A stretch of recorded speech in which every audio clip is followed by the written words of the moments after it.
Mon oncle fortuné m'a recueilli lorsque mes parents m'ont abandonné à 12 ans. 17 ans plus tard, mon père est arrivé à la lecture du testament, s'attendant à des millions, jusqu'à ce que je le fasse taire, et l'avocate est arrivée horrifiée. La femme que je n'avais jamais vue auparavant est entrée dans le cabinet d'avocate, tenant un garçon de 10 ans par la main. Elle semblait nerveuse. Le garçon avait l'air confus. Et puis elle a prononcé les mots qui m'ont coupé le souffle. Voici Lucas. C'est le fils biologique de Charles Martin. Mon père, l'homme qui m'avait abandonné à une gare routière quand j'avais 12 ans, a souri si largement que j'ai cru que son visage allait se fendre. Il s'est calé dans sa chaise comme s'il venait de gagner au loto. Son costume de location avait encore l'étiquette pendue à l'intérieur de la manche. Il ne l'avait même pas remarqué. Il pensait qu'il venait de tout me voler. Mais il ne connaissait pas mon oncle comme moi. Je m'appelle Antoine Dubois. J'ai 29 ans. Et voici l'histoire de comment l'homme qui m'a jeté comme un déchet a tenté de voler la seule personne qui m'ait jamais vraiment aimé. Laissez-moi vous ramener 17 ans en arrière, à l'époque où tout a changé. Mon enfance était le chaos. Mon père, Roland Dubois, était ce que l'on pourrait généreusement appeler un rêveur. Moins généreusement, on l'appellerait un escroc qui s'escroquait lui-même. Il était toujours à la poursuite de la prochaine grande affaire, de la prochaine opportunité d'investissement, du prochain plan qui nous rendrait riches. Aucune de ces tentatives n'a jamais fonctionné. Je me souviens encore de la fois où il a investi notre argent de course, notre budget alimentaire réel du mois, dans une entreprise qui promettait de révolutionner l'industrie des granités. Nous vivions en Provence-Alpes-Côte d'Azur, dans une région désertique où il faisait 45 degrés Celsius et où personne ne pensait aux granités, trop occupé à essayer de ne pas fondre. Ma mère, Denise, n'était guère mieux. Elle était là physiquement, je suppose, mais émotionnellement, elle avait décroché des années auparavant. Elle passait la plupart de son temps à se plaindre des échecs de mon père sans faire absolument rien pour améliorer notre situation. Ils formaient un couple parfait de la pire des manières. Puis est venu le jour qui a tout changé. J'avais 12 ans. C'était un mardi. Je m'en souviens parce que j'avais un contrôle de maths le lendemain et j'étais inquiet. C'est drôle comme le cerveau retient des détails aussi stupides. Mes parents m'ont dit que nous partions en voyage. Ils semblaient excités, ce qui aurait dû être mon premier signal d'alarme. Ils ont préparé mon sac, juste quelques vêtements, rien de spécial, et m'ont conduit à la maison de mon oncle Charlie. Juste 2 semaines, mon pote a dit mon père, en ébouriffant mes cheveux. Nous avons des affaires à régler. Nous t'appellerons tous les jours. Ma mère n'est même pas sortie de la voiture. Elle a juste fait signe de la fenêtre. Mon oncle Charlie se tenait sur son porche et les a regardés partir. Je ne le savais pas alors, mais il avait un air sur le visage comme s'il savait déjà ce qui allait arriver. 2 semaines sont devenues 1 mois. Les appels téléphoniques quotidiens n'ont jamais eu lieu. Pas un seul. Je me suis assis près du téléphone tous les soirs pendant les premières semaines, attendant, espérant, leur trouvant des excuses. Peut-être qu'ils sont occupés. Peut-être que les lignes téléphoniques sont mauvaises. Peut-être qu'ils appelleront demain. Demain n'est jamais venu. Mon oncle Charlie a essayé de les retrouver. Il a engagé quelqu'un pour les chercher. Et il les a trouvés. En Occitanie, vivant dans un nouvel appartement avec de nouveaux numéros de téléphone, construisant de nouvelles vies. Des vies qui ne m'incluaient pas. Ils m'avaient juste oublié. Comme si j'étais une plante d'intérieur qu'ils avaient laissée derrière eux lors d'un déménagement. Incommode. Cela ne valait pas la peine. J'ai pleuré pendant 3 jours d'affilée quand mon oncle Charlie m'a finalement dit la vérité. Il ne savait pas quoi dire. Il n'était pas doué avec les choses émotionnelles. C'était un homme d'affaires, un bâtisseur, un homme qui résolvait les problèmes avec des plans et des contrats, pas avec des câlins et des mots doux, mais il s'est assis avec moi tous les soirs. Il n'a pas essayé de réparer ou d'expliquer la situation. Il s'est juste assis là, me laissant ressentir ce que je devais ressentir. Et puis un soir, environ 1 mois après la disparition de mes parents, il m'a fait asseoir dans son salon. Il avait l'air mal à l'aise, comme s'il était sur le point de faire un discours qu'il n'avait pas répété. « Antoine, a-t-il dit, tu restes avec moi maintenant, et je veux que tu comprennes quelque chose. Ce n'est pas parce que je dois t'accueillir. C'est parce que je le veux. Tu n'es pas un fardeau. Tu es de la famille. De la vraie famille. Je n'ai pas entièrement compris ce qu'il voulait dire avant des années plus tard. Mon oncle Charlie était différent de mon père à tous égards. Là où Roland était tapa accent grave-l'œil, bruyant et toujours à faire des promesses qu'il ne pouvait pas tenir, Charlie était calme, stable, fiable. Il avait bâti Martin Matériaux de construction à partir de rien. Il avait commencé avec un seul camion et beaucoup de détermination et en avait fait une entreprise qui fournissait la moitié des projets de construction dans 3 départements. Il ne s'est jamais marié, n'a jamais eu d'enfant. Quand je lui ai posé la question une fois, des années plus tard, il a juste haussé les épaules et dit « Certaines personnes ne sont pas faites pour cette vie ». Mais il y avait autre chose, quelque chose que je n'ai pas compris avant d'être plus âgé. Parfois, quand il me regardait, il y avait cette étrange reconnaissance dans ses yeux, comme s'il voyait quelqu'un d'autre, quelqu'un d'il y a longtemps. Une fois, quand j'avais environ 14 ans, je me plaignais de mes parents, je me plaignais vraiment de l'injustice, de ne pas comprendre pourquoi ils ne voulaient pas de moi. Mon oncle Charlie a écouté silencieusement, puis il a dit quelque chose qui m'est resté. Je sais ce que l'on ressent quand on n'est pas choisi. Je lui ai demandé ce qu'il voulait dire. Il a juste secoué la tête et changé de sujet. Il faudrait 17 ans pour que je comprenne ce qu'il disait vraiment. Il y a eu une autre chose qui s'est passée lorsque j'ai emménagé pour la première fois avec mon oncle Charlie. Une autre personne dont je dois vous parler. Henri Lefebvre. Henri était le partenaire commercial de mon oncle Charlie. Ils travaillaient ensemble depuis plus de 20 ans à ce moment-là. C'était le commercial, le séducteur, celui qui dînait et dînait avec les clients. Charlie était le responsable des opérations, celui qui faisait réellement fonctionner les choses. Henri ne m'aimait pas. La toute première semaine où j'ai vécu chez Charlie, je les ai entendus se disputer dans le bureau.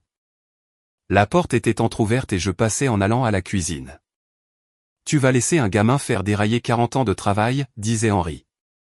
Sa voix était tranchante. Agacé.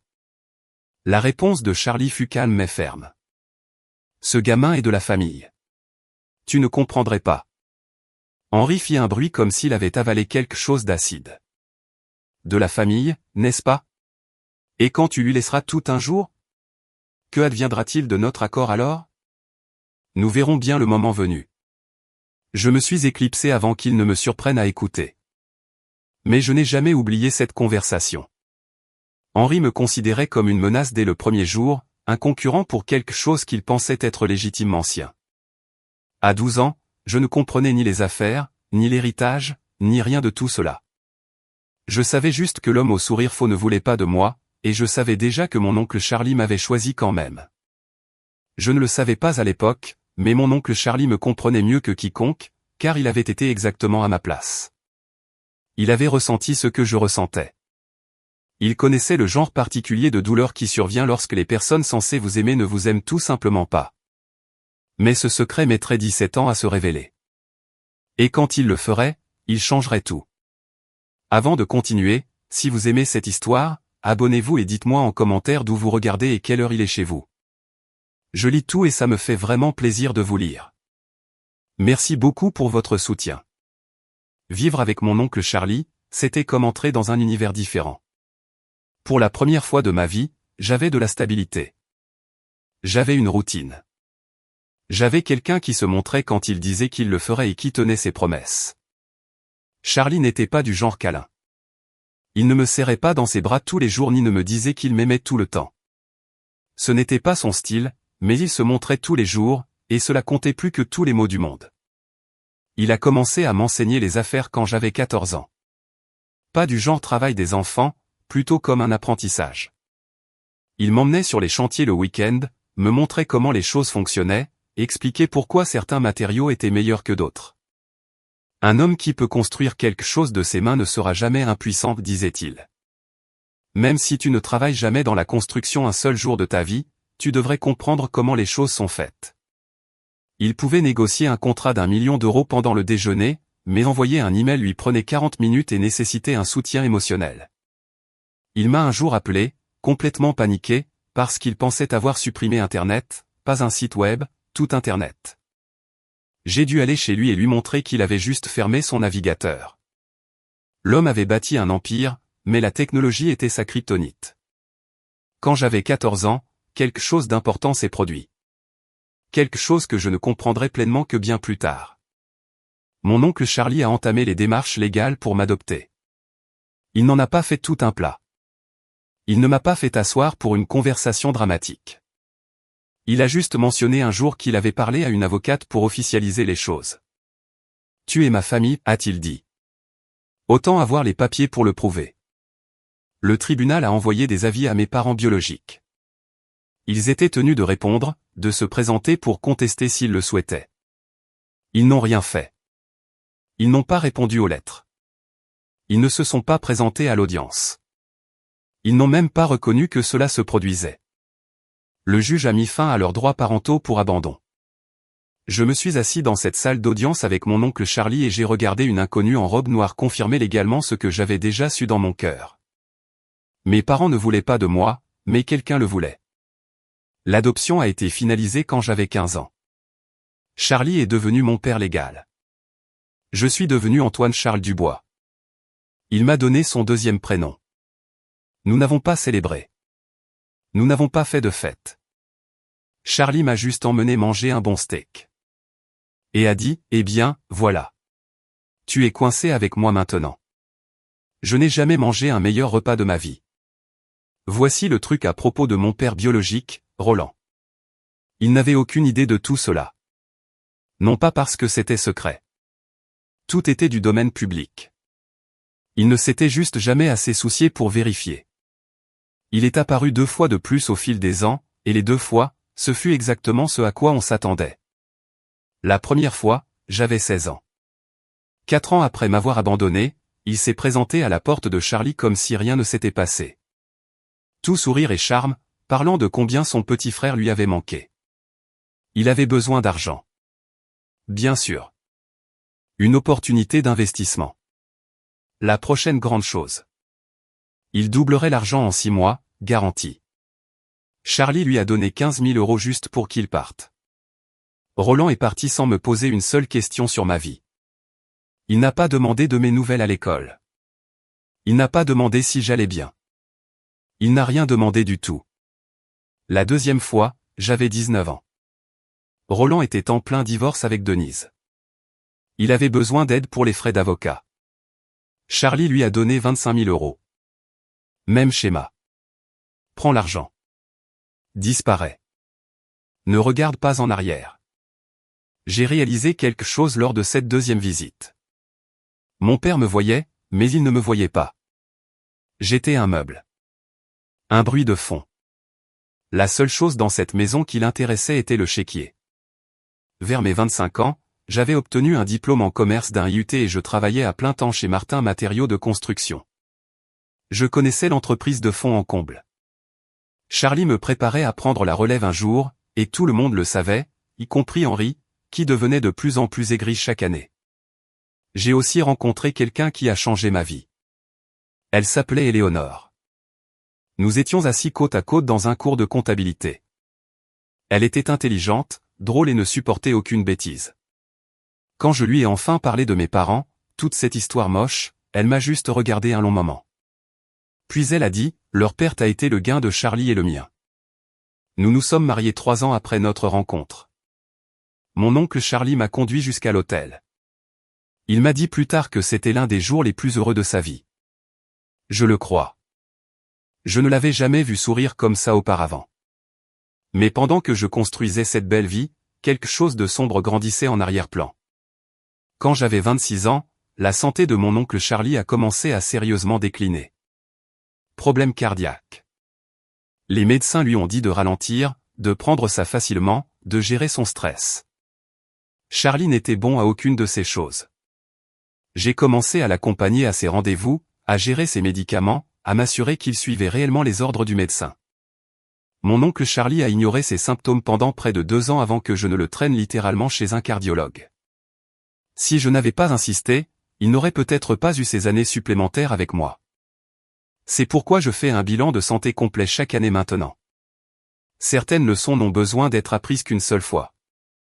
À cette époque, Charlie a embauché une nouvelle assistante personnelle. Elle s'appelait Marianne Mercier. Quarantaine bien entamée, efficace, professionnelle. Elle semblait parfaite pour le poste. Trop parfaite, peut-être. J'ai remarqué des choses, de petites choses. La façon dont elle semblait toujours écouter d'un peu trop près. Les questions qu'elle posait qui dépassaient sa description de poste. La façon dont elle apparaissait soudainement dans des pièces où elle n'avait aucune raison d'être. Un soir, je suis entré dans le bureau de Charlie pour prendre un dossier. Marianne était là, au téléphone, chuchotant intensément. Au moment où elle m'a vu, elle a raccroché au milieu d'une phrase. « Appel personnel », a-t-elle dit avec un sourire contraint. « Désolé. Je l'ai mentionné à Charlie plus tard. » Il a juste hoché la tête lentement, avec cet air pensif sur le visage, et a dit « Je vais garder un œil dessus ». Je ne le savais pas alors, mais Charlie savait déjà exactement pour qui Marianne travaillait, et il l'utilisait. Tout semblait bien en surface. Charlie gérait sa santé. L'entreprise prospérait. J'avais Éléonore. J'avais un but. J'avais un avenir. Mais sous tout cela, 2 personnes complotaient déjà. 2 personnes qui voyaient la maladie de mon oncle comme une opportunité. 2 personnes qui comptaient les jours jusqu'à ce qu'elle puisse prendre tout ce qu'il avait bâti. L'un d'eux était son propre frère, et l'autre était assis dans son bureau tous les jours, écoutant chaque conversation et rapportant tout ce qu'elle entendait. 6 mois avant sa mort, mon oncle Charlie m'a appelé dans son bureau et a fermé la porte. Il avait l'air fatigué. Il avait toujours l'air fatigué ces jours-là. Mais il y avait quelque chose de perçant dans ses yeux. Quelque chose de concentré comme le Charlie d'il y a 20 ans. Celui qui avait bâti une entreprise à partir de rien par pure volonté. « Assieds-toi », a-t-il dit. « Il y a des choses que je dois te dire, et j'ai besoin que tu restes calme. » Je me suis assis. Il a ouvert le tiroir de son bureau et en a sorti un épais dossier. Il l'a posé entre nous. « J'ai engagé un détective privé », a-t-il dit, il y a environ 2 ans, quand ma santé a commencé à se dégrader. Je l'ai regardé. « Tu as fait quoi ? Ton père et Henri se parlent régulièrement. Depuis environ 1 mois après que mon diagnostic est devenu sérieux. » Les mots m'ont frappé comme de l'eau froide. Roland et Henri ensemble. Charlie a hoché la tête. Il prépare quelque chose. Ton père a déjà consulté un avocat pour contester mon testament. Il va affirmer que j'étais mentalement incapable dans mes dernières années, que tu m'as manipulé, que tout héritage que tu recevrais devrait être invalidé. J'ai eu la nausée. Il ne peut pas faire ça. N'est-ce pas? Il peut essayer. Il va essayer. Et Henri l'aide. Charlie a fait glisser le dossier vers moi. À l'intérieur se trouvaient des photographies, des relevés téléphoniques, des notes de réunion du détective, Roland et Henri au restaurant. Roland et Henri sur un parking. Roland et Henri au téléphone. Horodatage, durée, fréquence. Il planifie ça depuis près de 2 ans, a dit Charlie. Pendant que j'allais chez le médecin et que j'essayais de rester en vie, mon propre frère cherchait comment me voler après ma mort. Je ne pouvais pas parler. Je ne faisais que feuilleter les pages, voyant la trahison de mon père documentée en noir et blanc. Il y a plus, a dit Charlie. J'ai levé les yeux. Marianne. Mon estomac s'est noué. L'assistante. Charlie a hoché la tête. J'ai compris environ 6 mois après l'avoir embauchée. Elle fait son rapport à Henri. Peut-être à Roland aussi. Tout ce qu'elle entend, tout ce qu'elle voit leur parvient directement. Alors pourquoi ne l'as-tu pas virée? Charlie a presque souri. Parce que si je la vire, il trouve un autre moyen d'entrer. Un moyen que je ne peux pas voir ou contrôler. De cette façon, je sais exactement où est la fuite, et je contrôle les informations qui y circulent. J'ai commencé à comprendre. Tu lui donnes de fausses informations depuis plus d'1 an maintenant. Elle pense que mon testament est simple et direct, facile à contester. Elle pense que ma documentation est bâclée, que je ne me suis pas préparé correctement. Elle pense que tu seras vulnérable après ma mort. Il s'est calé dans sa chaise. Elle se trompe. Charlie a sorti un autre document. Celui-ci avait un en-tête de cabinet d'avocat, Maître Sophie Duval. Ceci est mon vrai testament, a-t-il dit. Préparé avec Sophie au cours des 3 dernières années, étanche, documenté, attesté, étayé par des dépositions vidéo que j'ai enregistrées pendant que j'étais encore en bonne santé, certifié par des médecins indépendants. Il a tourné à une page spécifique et a pointé du doigt, et c'est la partie que ton père ne connaît pas. J'ai lu la clause, puis je l'ai relue. Si un bénéficiaire ou une partie à cette succession introduit des allégations frauduleuses, des documents falsifiés, ou présente de faux héritiers à l'héritage, cette partie perdra immédiatement tous ses droits à l'héritage. Sa part désignée sera transférée à la Fondation Charles Martin pour la jeunesse défavorisée.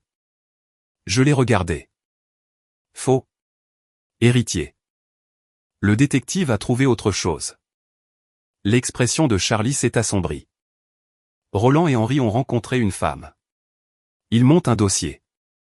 Ils vont affirmer que j'ai eu un enfant biologique que personne ne connaissait.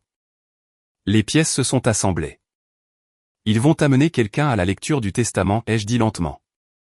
Quelqu'un qui prétend être ton fils ou ta fille ou un parent perdu de vue. Peu importe l'histoire. Le but est de créer le chaos, d'invalider mes volontés, de tout bloquer au tribunal jusqu'à ce qu'ils puissent négocier un règlement. Mais s'ils font ça, ils déclenchent la clause. Ils perdent tout. Ils se détruisent. Le détective privé. Ce type avait l'air de sortir tout droit d'un film de détective des années 1940, d'ailleurs. Trenchcoat, chapeau, toute l'esthétique. Il s'avère qu'il est un ancien comptable qui adore juste le look. Mais il est minutieux. Je lui donne ça. Ses rapports étaient méticuleux.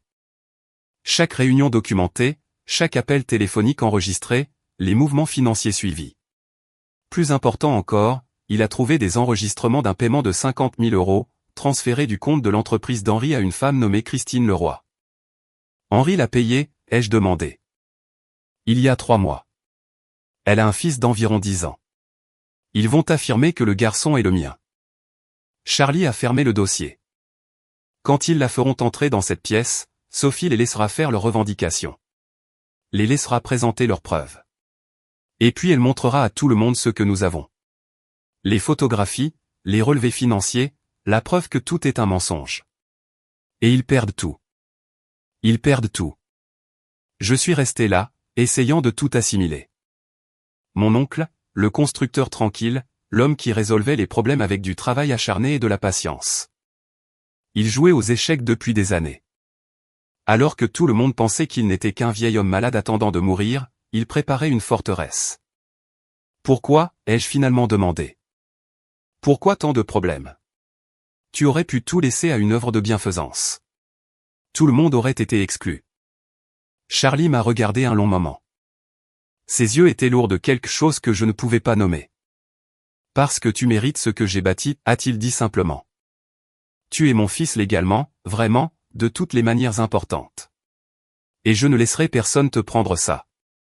Il a fouillé à nouveau dans son bureau et a sorti une enveloppe scellée, me l'attendant. Une dernière chose. C'est pour toi. Mais tu ne peux pas l'ouvrir avant la lecture du testament. Quoi qu'il arrive dans cette pièce. Promets-le-moi. J'ai pris l'enveloppe. Elle était plus lourde que prévu. Qu'est-ce que c'est? La vérité sur moi. Quelque chose que j'aurais dû te dire il y a longtemps.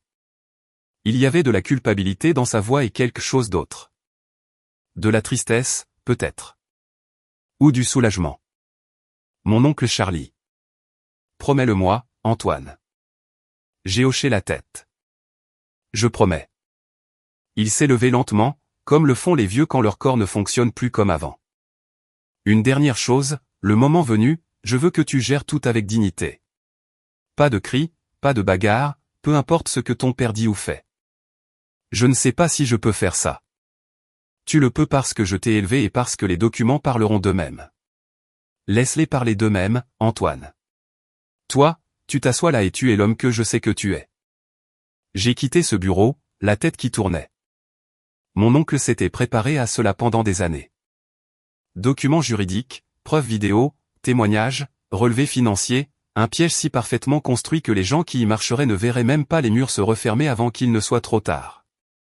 Mais cette enveloppe pesait lourd dans ma poche. Quelle vérité Charlie avait-il caché toutes ces années? Quel secret avait-il porté seul si longtemps? Je ne le saurais qu'après sa disparition. Et quand je le saurais, cela me briserait le cœur et le guérirait en même temps. Si cette histoire vous tient en haleine, veuillez prendre une seconde pour appuyer sur le bouton j'aime. Cela aide vraiment la chaîne plus que vous ne le savez, et j'apprécie sincèrement chacun d'entre vous. Maintenant, retour à l'histoire. 3 mois après cette conversation dans son bureau, mon oncle Charlie est décédé. Ce fut paisible, si la mort peut jamais être qualifiée ainsi. Il était chez lui, dans son propre lit, dans la maison où il avait vécu pendant 40 ans. Je lui tenais la main. Éléonore était dans l'embrasure de la porte, nous laissant de l'espace mais assez proche si j'avais besoin d'elle. Sa respiration était devenue plus lente toute la journée. L'infirmière des soins palliatifs avait dit que ce ne serait pas long. J'avais renvoyé tout le monde. Je voulais que nous soyons seuls à la fin. Ses yeux se sont ouverts une dernière fois. Ils étaient clairs, présents. Il savait exactement où il était et qui était avec lui. « Tu as été la meilleure chose qui me soit jamais arrivée, mon fils, dit-il, sa voix n'étant qu'un murmure. Souviens-t'en, mon fils ? Il m'avait déjà appelé ainsi, de nombreuses fois. Mais à ce moment, avec sa main qui se refroidissait dans la mienne, le mot portait le poids de tout ce que nous avions traversé ensemble. Puis il a fermé les yeux et il était parti. Je suis resté assis là longtemps. Je ne sais pas combien de temps. Éléonore est finalement entrée et a posé sa main sur mon épaule. Et à un moment donné, l'infirmière des soins palliatifs est venue faire ce qu'il fallait faire. Et les employés des pompes funèbres sont arrivés et toute la machinerie de la mort a commencé à bouger autour de moi. Mais je suis resté assis là, tenant la main de l'homme qui m'avait choisi quand personne d'autre ne le ferait. Les funérailles ont eu lieu 3 jours plus tard. La moitié de la ville s'est présentée. Charlie n'était pas un homme tape à accent grave-l'œil, mais il était respecté. Il avait donné du travail à des centaines de personnes au fil des ans. Il avait fait des dons à toutes les œuvres de bienfaisance qui le demandaient. Il avait bâti des choses qui lui survivraient. Des bâtiments, des entreprises, des vies. L'église était pleine à craquer. J'ai prononcé l'éloge funèbre. Je ne me souviens pas de la plupart de ce que j'ai dit. Je me souviens juste d'avoir regardé tous ces visages et d'avoir pensé que chacun d'eux avait une histoire avec Charlie. Un moment où il les avait aidés, une affaire qu'il avait conclue équitablement, un problème qu'il avait résolu sans demander de reconnaissance. Et puis j'ai regardé le premier rang et j'ai vu les vautours. Roland est arrivé dans un costume cher, de location, bien sûr. J'ai reconnu la coupe, et bien sûr, il y avait l'étiquette pendue à l'intérieur de la manche. Il ne l'avait même pas remarqué. C'était l'homme qui prévoyait de déjouer mon oncle. Il ne parvenait même pas à avoir l'air présentable. Il a joué le frère endeuillé à la perfection, se tamponnant les yeux avec un mouchoir, serrant la main des personnes en deuil. Charlie et moi étions si proches, ne cessait-il de répéter, « Je n'arrive pas à croire qu'il soit parti. » J'avais envie de crier. J'avais envie de le saisir par les revers de son costume de location et de le traîner hors de l'église. Mais je me suis souvenu de ma promesse. La dignité. Les laisser se détruire. Denise est arrivée séparément. Elle et Roland étaient divorcés depuis des années à ce stade, mais apparemment la mort fait sortir tout le monde du bois. Elle portait une robe noire un peu trop moulante et des lunettes de soleil qu'elle n'a jamais enlevées, même à l'intérieur de l'église. Elle a essayé de me prendre dans ses bras après le service. Je sais que nous avons une eau différente, a-t-elle dit, sa voix dégoulinante d'émotions travaillées. Mais la famille est la famille. J'ai reculé avant qu'elle ne puisse me toucher. Tu as 17 ans de retard pour ce discours. Elle a fait un petit bruit de souffle et s'est éloignée pour trouver de meilleurs angles pour sa performance de chagrin. Elle voulait probablement s'assurer que les gens la voyaient pleurer. Et puis il y avait Henri. Henri Lefebvre a fait un discours sur 40 ans de partenariat. Il a duré 15 minutes. Il n'a mentionné Charlie que 2 fois. Le reste portait sur lui-même, ses contributions, ses sacrifices, sa vision pour l'entreprise. J'ai regardé ses mains pendant qu'il parlait. Elles tremblaient. Nervosité, anticipation. Je ne pouvais pas dire. Après la réception, je suis sorti prendre l'air. C'est là que j'ai vu quelque chose qui m'a glacé le sang. Roland était sur le parking, parlant à une femme que je ne connaissais pas. Blonde, une 30aine d'années, l'air nerveuse. Un garçon se tenait à ses côtés, peut-être 10 ans, avec des cheveux foncés et des yeux anxieux. Roland lui a tendu quelque chose, une enveloppe épaisse de papier. Elle a hoché la tête rapidement, la serrant contre sa poitrine. Puis elle m'a vu la regarder. Son visage est devenu pâle. Elle a saisi la main du garçon et s'est précipitée vers sa voiture. Roland s'est retourné et m'a remarqué. Pendant une seconde, quelque chose a traversé son visage. De la culpabilité, peut-être, ou de la peur. Puis il a souri. Ce sourire de vendeur. Antoine, te voilà. Beau service, n'est-ce pas? Charlie aurait adoré. Je ne me suis pas fait confiance pour parler. J'ai juste tourné les talons et je suis rentré. Le stratagème de l'enfant secret. Cela se produisait exactement comme Charlie l'avait prédit. Ce soir-là, j'ai reçu un appel de maître Sophie Duval. Nous avons une situation, a-t-elle dit. Quelqu'un a déposé des documents préliminaires pour contester le testament avant même la fin des funérailles. Mon père et quelqu'un d'autre ont déposé un avis de réclamation potentiel au nom d'un enfant mineur. Ils affirment que Charlie avait un fils biologique. J'ai fermé les yeux. Christine Leroy. Silence à l'autre bout du fil. Vous êtes au courant? Charlie me l'a dit avant de mourir. Il savait qu'il préparait quelque chose. Alors vous savez que nous sommes préparés. J'ai entendu le sourire dans sa voix. Pouvez-vous venir à mon bureau demain matin? Il y a des choses à discuter avant la lecture. Le cabinet de maître Duval était en centre-ville, dans un de ces vieux immeubles en briques que les avocats aiment tant parce que cela leur donne l'air établi. Elle était l'avocate de Charlie depuis plus de 20 ans. Elle savait où tous les cadavres étaient enterrés. Métaphoriquement parlant. Elle a étalé les documents sur sa table de conférence. Votre père prétend que Charlie était mentalement incapable dans ces dernières années, que vous avez exercé une influence indue, que tout héritage devrait être invalidé. Peut-il gagner? Pas la moindre chance. Elle a sorti un épais classeur. Votre oncle a enregistré des dépositions vidéo il y a plus d'1 an, lucides, éloquents, attestés par 2 médecins indépendants qui ont certifié sa compétence mentale. Il a également conservé des registres détaillés de chaque décision qu'il a prise, de chaque réunion à laquelle il a participé, de chaque document qu'il a signé. L'homme a construit une piste documentaire qui ferait pâlir le fisc. Elle a posé un autre dossier. Et puis il y a ça, des photographies. Roland et Henri se rencontrant au restaurant. Roland et Christine sur un parking. Les relevés bancaires de l'entreprise d'Henri montrant les 50 000 € de frais de consultation. Ils ont déposé une demande pour que Madame Leroy et son fils soient présents à la lecture, a dit Sophie, en tant que bénéficiaire potentiel. Vous avez accepté? Oui. Je l'ai regardé. Pourquoi feriez-vous cela? Le sourire de Sophie était presque prédateur. Parce que je veux qu'ils se démasquent publiquement. Je veux qu'ils fassent leurs revendications, qu'ils présentent leurs preuves, qu'ils s'engagent sur leur histoire officiellement, et ensuite je veux montrer à tout le monde dans cette pièce exactement ce qu'ils ont fait. Vous tendez un piège.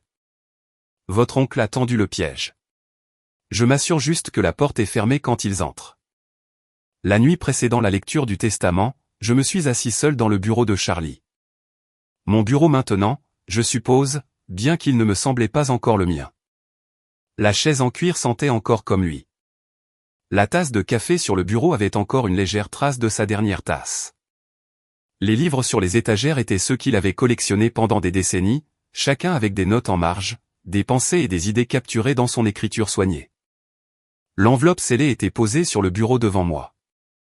Chaque partie de moi voulait l'ouvrir, connaître son secret avant d'entrer dans cette pièce, comprendre ce qu'il avait porté toutes ces années. Mais j'avais fait une promesse.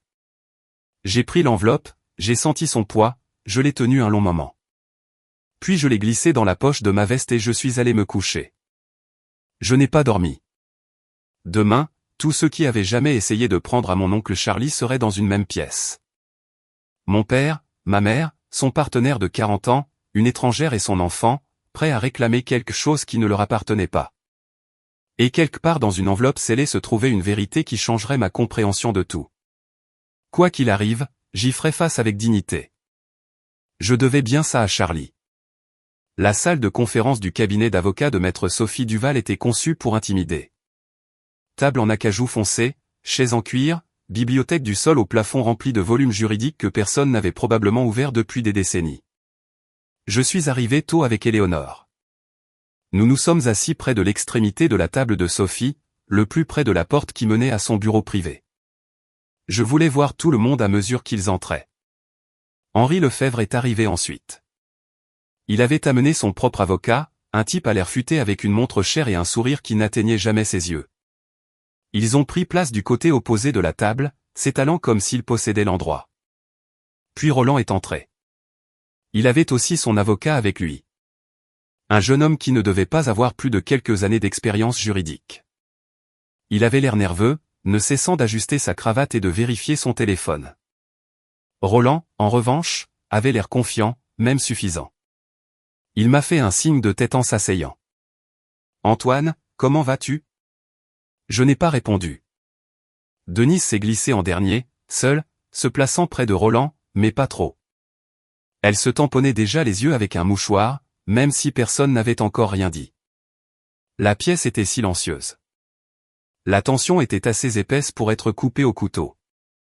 Sophie est entrée de son bureau privé, portant plusieurs dossiers. Elle s'est assise en bout de table, a rangé ses papiers soigneusement et a regardé autour de la pièce. Merci à tous d'être venus. Avant de commencer, je tiens à vous rappeler que cette lecture est enregistrée à des fins légales. Tout ce qui est dit dans cette pièce est enregistré. Elle a ouvert le premier dossier. Le dernier testament de Charles-André Martin, daté d'il y a 18 mois. Je lirai les sections pertinentes, puis je répondrai à toutes les questions. Elle a commencé par le langage juridique standard, les déclarations de lucidité, les révocations de testaments précédents, les choses que les avocats adorent et que tout le monde trouve ennuyeuses. Puis elle est arrivée au legs. À mes employés de longue date chez Martin Matériaux de Construction, je laisse les dons suivants en reconnaissance de leurs années de service. Elle a lu une liste de noms et de montants. Des sommes modestes pour la plupart, 5 000 € ici, 10 000 € là, assez pour faire une différence pour les personnes qui les recevaient. De plus, j'ordonne que 50 000 € soient donnés au fonds de bourse d'études de l'école professionnelle régionale, à utiliser pour les étudiants poursuivant des carrières dans la construction et les métiers qualifiés. Roland a bougé sur sa chaise. Henri a tambouriné des doigts sur la table. Ils attendaient les vrais chiffres. Sophie a tourné la page. À mon partenaire commercial de 40 ans, Henri-Jacques Lefebvre. Henri s'est redressé. Son avocat s'est penché. Je laisse son investissement initial dans Martin Matériaux de Construction, ajusté à l'inflation, totalisant 47 500 €. La pièce est devenue silencieuse. Puis Henri a explosé. C'est tout ? 47 000 €? J'ai donné 40 ans de ma vie à cette entreprise. Son avocat a posé une main sur son bras. Monsieur Lefebvre, s'il vous plaît. Il y avait un accord, une poignée de main. Charlie m'a promis la moitié de tout quand il mourrait. Sophie est restée parfaitement calme. Monsieur Lefebvre, si vous avez une documentation de cet accord, vous êtes libre de la présenter aux tribunaux. Ce testament reflète les volontés documentées de Monsieur Martin il y a 18 mois. Documentation ? Nous n'avions pas besoin de documentation. Nous étions partenaires. Nous nous faisions confiance. Alors je vous suggère de faire confiance au processus.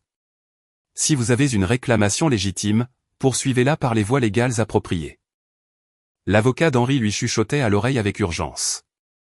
Le visage d'Henri était rouge, ses mains serrées en poing sur la table. 40 ans d'accords verbaux et rien sur papier. Il avait fait confiance à Charlie, et Charlie avait apparemment gardé une trace très précise de qui méritait quoi. Sophie a attendu que le tumulte se calme, puis a continué. À Denise Marie Dubois. Denise s'est redressée, serrant son mouchoir. Je laisse la somme de 1 €. Denise s'étrangla. Quoi ? C'est tout ? C'est tout ce que j'obtiens. Sophie a sorti une petite enveloppe, accompagnée de cette note que Monsieur Martin m'a demandé de lire à haute voix. Elle a déplié un morceau de papier. Pour les 12 années de pension alimentaire que tu n'as jamais payées et que j'ai entièrement couvertes. Considère que nous sommes quittes. Charlie. Le visage de Denise est passé par plusieurs couleurs. Rouge, blanc, violet. C'est scandaleux. J'étais la mère de son neveu. J'ai des droits. Vous avez les droits spécifiés dans ce testament, a dit Sophie d'une voix égale. 1 € et une note. Roland a posé une main sur le bras de Denise, mais il ne la regardait pas. Il regardait la porte, attendant quelque chose. Puis la porte s'est ouverte. Une femme est entrée. Blonde, une trentaine d'années, nerveuse. Un garçon à ses côtés, peut-être 10 ans. Il avait l'air confus et un peu effrayé. Il ne voulait pas être là. Je les ai reconnus du parking des funérailles. Toute l'attitude de Roland a changé. Il s'est redressé, ses épaules se sont détendues. Un petit sourire jouait au coin de sa bouche. « Je suis Christine Leroy », dit la femme. Sa voix tremblait. « Voici mon fils, Lucas. Je suis ici concernant la succession de Charles Martin. » Sophie a hoché la tête. « Veuillez vous asseoir. Nous vous attendions. » Christine s'est assise à l'extrémité de la table, tirant Lucas près d'elle. Un homme que je n'avais pas remarqué est entré derrière elle, son propre avocat. Apparemment, il avait l'air mal à l'aise, comme s'il n'était pas sûr de vouloir être associé à ce qui allait se passer. « Madame Leroy, » a dit Sophie, « vous avez déposé un avis de réclamation potentiel au nom de votre fils. Souhaitez-vous présenter votre dossier ?» L'avocat de Christine s'est avancé. Il s'est éclairci la gorge nerveusement. Madame Leroy a eu une relation avec Charles Martin il y a environ 11 ans. À la suite de cette relation, son fils Lucas est né. Nous avons des documents établissant le calendrier de cette relation, y compris de la correspondance et d'autres preuves. Nous pensons que Lucas est en droit d'hériter en tant que descendant biologique direct de Monsieur Martin. Il a remis un dossier à Sophie. J'ai senti le sol s'ouvrir sous mes pieds.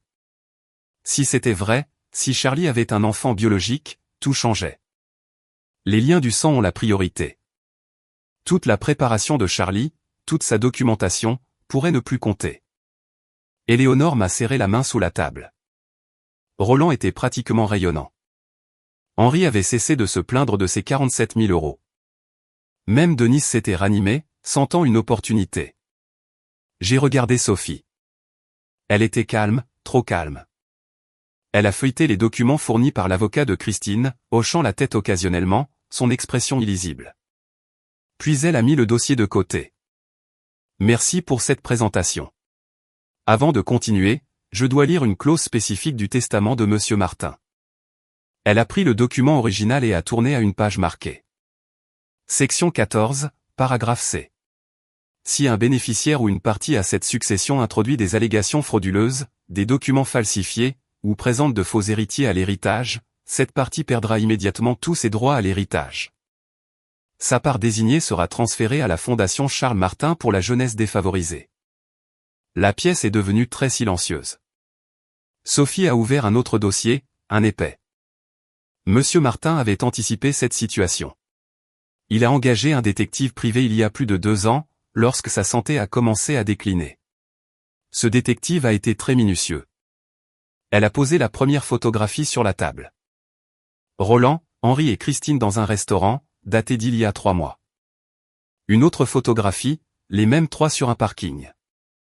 Encore une et encore une autre. Ces réunions ont commencé il y a environ 3 mois, a dit Sophie. Peu de temps avant que Madame Leroy ne reçoive un paiement de 50 000 euros du compte de l'entreprise de Monsieur Lefebvre. Elle a sorti des relevés bancaires, surlignés, datés, indéniables. Le paiement a été classé comme des frais de consultation. Madame Leroy n'a pas d'entreprise de consultation, aucune expertise pertinente, aucune relation antérieure avec l'entreprise de Monsieur Lefebvre. Le visage d'Henri est devenu blanc. Le sourire de Roland avait disparu. De plus, nous avons des relevés téléphoniques montrant une communication étendue entre Monsieur Roland Dubois et Madame Leroy au cours des 3 derniers mois. Des dizaines d'appels, souvent tard le soir. Elle a posé les relevés téléphoniques sur la table, horodatage, durée, tout documenté. Christine tremblait. Lucas avait commencé à pleurer doucement, ne comprenant pas ce qui se passait, mais sentant que c'était très grave. Sophie a regardé directement Christine. Madame Leroy, je veux vous donner l'occasion de clarifier votre déclaration. Officiellement, Lucas est-il le fils biologique de Charles Martin? La pièce a retenu son souffle. Christine a regardé Roland. Il ne l'a pas regardé dans les yeux. Elle a regardé Henri. Il fixait la table. Elle a regardé son propre avocat. Il a fait un tout petit signe de tête négatif. Puis elle a craqué. Ils m'ont dit que ce serait de l'argent facile, a-t-elle chuchoté. Ils ont dit que personne ne vérifierait. Ils ont dit que je n'avais qu'à me présenter et raconter une histoire et que j'obtiendrais 50 000 € de plus une fois terminé. Qui vous a dit cela? Christine a pointé du doigt Roland, puis Henri. Tous les deux. Ils m'ont approché dans un bar il y a 3 mois. Ils savaient que j'avais besoin d'argent. Ils ont dit que je n'avais qu'à faire semblant. Elle ne pouvait pas finir. Elle pleurait maintenant. Lucas pleurait aussi, enfouissant son visage dans sa manche. Roland s'est levé brusquement. C'est ridicule. C'est un piège. Vous ne pouvez pas. Monsieur Dubois, la voix de Sophie était glaciale. Je vous conseille fortement de rester assis.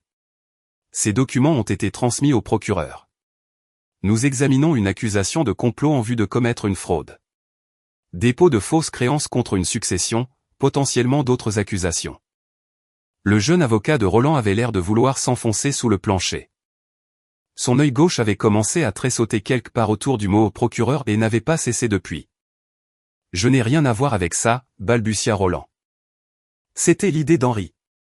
J'étais juste. Roland, a crié Henri. Tais-toi. Ne me dis pas de me taire. C'est toi qui as dit que c'était infaillible. C'est toi qui l'as payé. Ils se sont retournés l'un contre l'autre, exactement comme Charlie savait qu'il le ferait. Sophie les a laissés se disputer un instant. Puis elle a levé la main. Messieurs, et j'utilise ce terme à la légère, la clause que j'ai lue plus tôt est maintenant en vigueur. En introduisant un faux héritier dans cette succession, vous avez tous deux perdu tous les droits à l'héritage que vous auriez pu avoir. Vos parts, telles qu'elles étaient, seront transférées à la Fondation Charles Martin. Elle s'est retournée vers ses documents.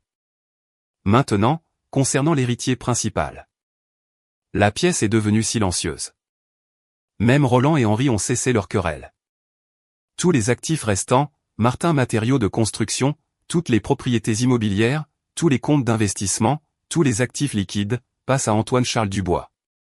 Roland a fait un bruit comme un animal blessé. C'est juste un neveu, a-t-il craché. Le sang compte dans le droit des successions. Tout le monde le sait.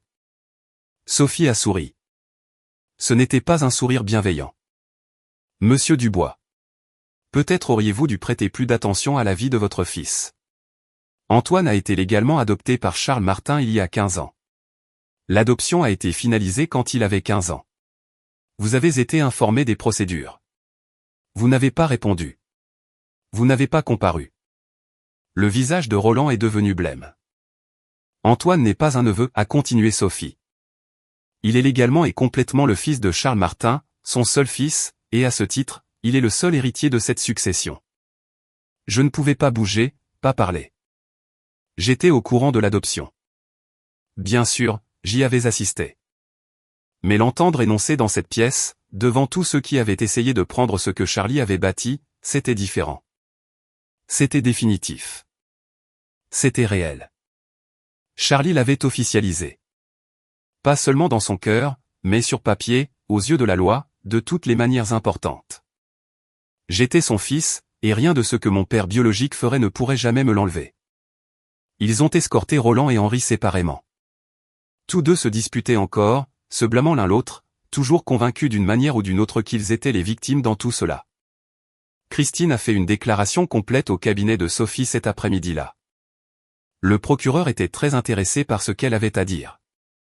Elle a coopéré pleinement en échange d'une considération. C'était une femme désespérée qui avait fait un terrible choix, pas une criminelle de haut vol. Lucas a été pris en charge. Les services sociaux les ont mis en contact avec des ressources. Ce n'était qu'un enfant pris dans les stratagèmes d'adultes. Il ne méritait rien de ce qui s'était passé. Je suis resté assis dans cette salle de conférence longtemps après le départ de tout le monde. Éléonore à mes côtés, sa main dans la mienne. L'enveloppe scellée était toujours dans ma poche. Mon oncle Charlie avait gagné. Même d'outre-tombe, il m'avait protégé. Il avait prédit chaque mouvement, anticipé chaque trahison, bâti une forteresse de documentation et de preuves que ses ennemis n'avaient jamais vu venir. Mais la plus grande révélation attendait encore. J'ai fouillé dans ma poche et j'ai touché l'enveloppe. Bientôt. Les semaines qui ont suivi la lecture du testament furent le chaos. Roland et Henri ont tous deux été inculpés pour complot en vue de commettre une fraude. Le procureur s'est personnellement intéressé à l'affaire. Apparemment, il connaissait Charlie, avait acheté des fournitures à l'entreprise pendant des années, et n'était pas ravi d'apprendre comment certaines personnes avaient essayé de profiter d'un homme mourant. Henri a dû vendre sa maison pour couvrir les frais d'avocat. La dernière fois que j'ai entendu parler de lui, il travaillait comme consultant quelque part, racontant à quiconque voulait l'entendre comment il avait été trompé par le système. Comment 40 ans de partenariat n'avaient rien signifié. Comment il était la vraie victime. Certaines personnes n'apprennent jamais. Roland a tenté un autre angle. Dommages émotionnels, souffrance morale. Les habituelles absurdités désespérées. Cela n'a mené à rien. Son propre avocat l'a abandonné comme client après le fiasco de la lecture du testament. Il est retourné à la vie qu'il avait construite sans moi, probablement déjà en train de planifier son prochain coup. Denise ne m'a plus jamais contacté. Je pense qu'elle a finalement compris qu'il n'y avait plus rien à extraire. Certaines personnes n'ont de place dans leur cœur que pour elles-mêmes. Elle en faisait partie. Marianne, l'assistante, a été licenciée immédiatement après que nous ayons découvert l'étendue de son implication. Elle n'a pas été inculpée de quoi que ce soit. Elle pensait sincèrement aider la vraie famille et ne connaissait pas le stratagème de fraude, mais sa réputation a été détruite. La dernière fois que j'ai entendu parler d'elle, elle avait déménagé dans un autre département pour recommencer. J'ai presque eu pitié d'elle. Presque. La transition de l'entreprise a été plus douce que prévu. Les employés s'étaient inquiétés de ce qui allait se passer après la mort de Charlie. Certains craignaient qu'Henri ne prenne le contrôle. D'autres s'inquiétaient des acheteurs externes, des raideurs d'entreprise, les scénarios cauchemardesques habituels. Quand ils ont appris que c'était moi, le gamin qui avait grandi dans l'entrepôt, qui avait appris le métier de A à Z, qui avait été assis dans le bureau de Charlie à apprendre les tableurs et les contrats et l'art de l'accord conclu par une poignée de main. Ils ont été soulagés. Votre oncle a fait le bon choix, m'a dit le chef d'entrepôt. Vous êtes l'un des nôtres. J'ai essayé d'être à la hauteur. La première semaine dans le bureau de Charlie, mon bureau maintenant, je me suis surtout contenté de m'asseoir là. La chaise en cuir sentait encore comme lui. La tasse de café sur le bureau avait encore une légère trace de sa dernière tasse. Les livres sur les étagères étaient ceux qu'il avait collectionnés pendant des décennies, chacun avec des notes en marge, des pensées et des idées capturées dans son écriture soignée. Il me manquait tellement que c'était comme un poids physique sur ma poitrine. Mais il me restait une chose à faire. Un mois après la lecture du testament, lorsque le chaos s'était calmé et que les avocats avaient cessé d'appeler tous les jours et que l'entreprise fonctionnait sans problème sous ma direction, je me suis enfin assis pour ouvrir l'enveloppe. C'était un dimanche soir. Éléonore était dans la cuisine à préparer du thé. Elle avait proposé de me laisser de l'intimité, mais je lui ai demandé de rester près. Quoi qu'il y ait dans cette enveloppe, je ne voulais pas y faire face seul. Je l'ai tournée dans mes mains. Papier épais de couleur crème. L'écriture de Charlie sur le devant, pour Antoine. Quand tout sera terminé. J'ai brisé le sceau. À l'intérieur se trouvait une lettre, plusieurs pages, manuscrites, et derrière elle une photographie que je n'avais jamais vue auparavant. Un jeune garçon, peut-être 7 ans, maigre, l'air sérieux, debout devant un bâtiment avec une pancarte qui disait « Foyer Saint-Michel pour enfants ». Je n'ai pas reconnu le garçon, mais quelque chose dans ses yeux me semblait familier. J'ai commencé à lire. Cher Antoine. Si tu lis ceci, tout s'est déroulé comme prévu. Et avant que tu ne commences à penser que j'étais une sorte de génie, laisse-moi t'arrêter là. Je ne l'étais pas. Je connaissais juste mon frère. Certaines personnes ne changent jamais. Et Roland est l'une d'elles. Mais ce n'est pas pourquoi j'écris cette lettre. Il y a quelque chose que je ne t'ai jamais dit. Quelque chose que je n'ai jamais dit à personne. Pas de toute ma vie. Et j'ai besoin que tu le saches maintenant parce que je pense que cela t'aidera à comprendre pourquoi j'ai fait les choix que j'ai faits. J'ai été adopté. Les Martin, les gens que tu as connus comme tes grands-parents, n'étaient pas ma famille biologique. Ils m'ont recueilli quand j'avais 2 ans. J'étais trop jeune pour me souvenir de quoi que ce soit d'avant, trop jeune pour me souvenir des gens qui m'ont abandonné. Je n'ai appris tout cela que quand j'avais 19 ans. Après que maman et papa, les Martin, je veux dire, après qu'ils soient décédés, je parcourais leurs papiers, réglant la succession, et j'ai trouvé des documents que je n'avais jamais vus auparavant. Certificat de naissance, dossier d'adoption, tout un dossier sur qui j'étais avant de devenir Charles Martin. Mes parents biologiques m'ont laissé à un orphelinat quand je n'avais que quelques mois. Il y avait une note apparemment, mais personne ne la conservait. Je ne sais pas ce qu'elle disait. Je ne sais pas pourquoi ils l'ont fait. Je ne l'ai jamais découvert. Peut-être que je ne l'ai jamais voulu. La photo dans cette enveloppe provient de l'orphelinat, le foyer Saint-Michel pour enfants. Il a fermé en 1980. J'y suis retourné une fois quand j'avais la trentaine, juste un terrain vide. Plus rien. Roland ne sait rien de tout cela. Il est né 5 ans après mon adoption. Les Martin ne lui ont jamais dit. C'était une autre époque à ce moment-là. Les gens ne parlaient pas de ces choses. Ils voulaient qu'il pense que nous étions frères de sang. Et c'est ce qu'il a pensé. J'ai découvert la vérité et je l'ai gardée pour moi. À quoi bon lui dire? Il avait déjà décidé que j'étais son frère aîné et connaître la vérité n'aurait rien changé. Il serait toujours Roland. Charmant, égoïste, cherchant le gain facile. Pendant longtemps, je n'ai pas beaucoup réfléchi à mon adoption. J'avais une bonne vie, de bons parents, une bonne entreprise. Qu'est-ce que cela importait d'où je venais? Puis tu es arrivé. Je me souviens de ce jour si clairement. Tu avais 12 ans, effrayé, confus, essayant si fort de ne pas pleurer. Tes parents venaient de partir, et tu étais debout sur mon porche avec une petite valise, essayant de comprendre ce que tu avais fait de mal. Et je t'ai regardé, Antoine, et je me suis vu.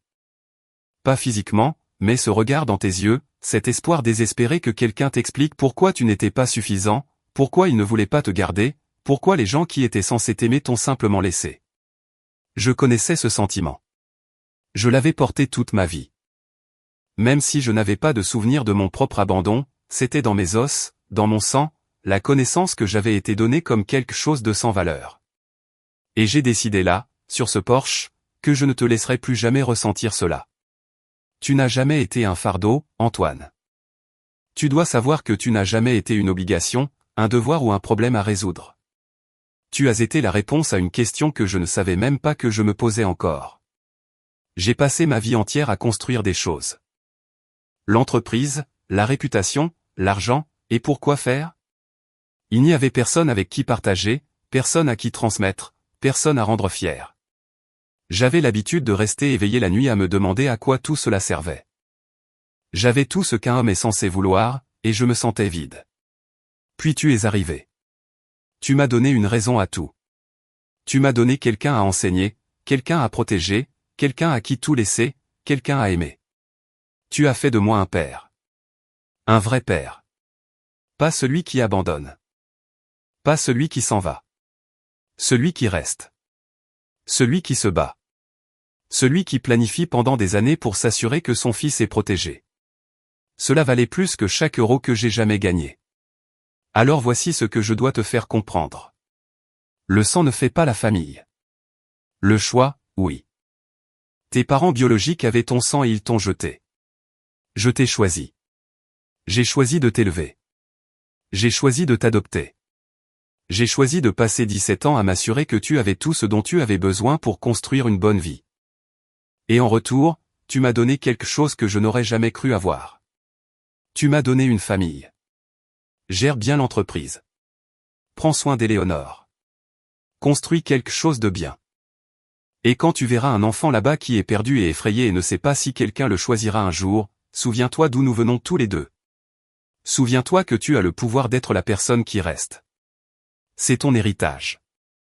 Pas l'argent, pas l'entreprise, la connaissance que la famille choisit est la plus forte qui soit. Je t'aime, mon fils. Je t'ai toujours aimé. Je t'aimerai toujours. Ton père, le vrai. Charlie. J'ai lu la lettre 3 fois. La première fois, je ne pouvais pas voir à travers les larmes. La deuxième fois, j'ai commencé à comprendre. La troisième fois, j'ai enfin compris. Mon oncle Charlie ne m'avait pas seulement sauvé. Je l'avais aussi sauvé. 2 garçons abandonnés qui se sont retrouvés au fil des ans. 2 personnes qui savaient ce que l'on ressentait d'être jeté. 2 moitiés d'une famille qui n'était pas censée exister. Il se voyait en moi. C'est ce qu'il avait voulu dire toutes ces années quand il avait dit qu'il savait ce que l'on ressentait quand on n'était pas choisi. Il ne parlait pas de manière hypothétique. Il parlait par expérience, d'une blessure qu'il avait portée seul toute sa vie. Éléonore est entrée et m'a trouvé en pleurs sur la lettre. Elle n'a rien dit. Elle s'est juste assise à côté de moi et m'a tenu la main et m'a laissé ressentir ce que je devais ressentir, tout comme Charlie le faisait autrefois. 1 an plus tard, je me tenais devant la tombe de Charlie. La pierre tombale était simple. Il l'aurait voulu ainsi. Juste son nom, ses dates, et 3 mots qu'il avait choisis lui-même, bâtisseur de choses durables. Éléonore se tenait à mes côtés, sa main posée sur son ventre. Enceinte de 5 mois, un garçon. Nous l'appellerons Charles, dis-je à la pierre. Petit Charlie. Il saura qui est la personne dont il porte le nom. Il saura tout, toute l'histoire. Comment son grand-père était un bâtisseur. Comment il a sauvé un gamin effrayé qui n'avait nulle part où aller. Comment il a planifié pendant des années pour protéger sa famille des gens qui ne méritaient pas de se qualifier ainsi. Le vent bruissait à travers les arbres. Quelque part au loin, un oiseau chantait. La fondation se porte bien, ai-je continué. L'initiative Nouveau Départ Charles Martin. Nous avons 12 enfants dans la première promotion, certains venant de foyers d'accueil, d'autres de familles comme la mienne étaient, tous cherchant quelqu'un pour croire en eux. J'ai pensé à ce que Charlie avait écrit sur le fait d'être la personne qui reste, la personne qui choisit. J'essaie d'être comme toi, ai-je dit. Je ne sais pas si j'y arriverai aussi bien, mais j'essaie. Éléonore m'a serré la main. Nous sommes restés là quelques minutes de plus, juste nous deux, et le souvenir de l'homme qui avait tout changé. Puis nous sommes retournés à la voiture, à notre vie, à l'avenir que Charlie avait rendu possible. L'homme qui m'avait abandonné s'est présenté pour réclamer ce qu'il pensait mériter. Il pensait que le sang était suffisant. Il pensait que se présenter à la dernière minute lui donnait droit aux fruits du travail d'un autre, de l'amour d'un autre, de la vie d'un autre. Il s'est trompé. Parce que l'homme qui m'a élevé savait quelque chose que mon père biologique n'a jamais compris. Quelque chose qu'il m'a fallu 29 ans et une lettre dévastatrice pour enfin apprendre.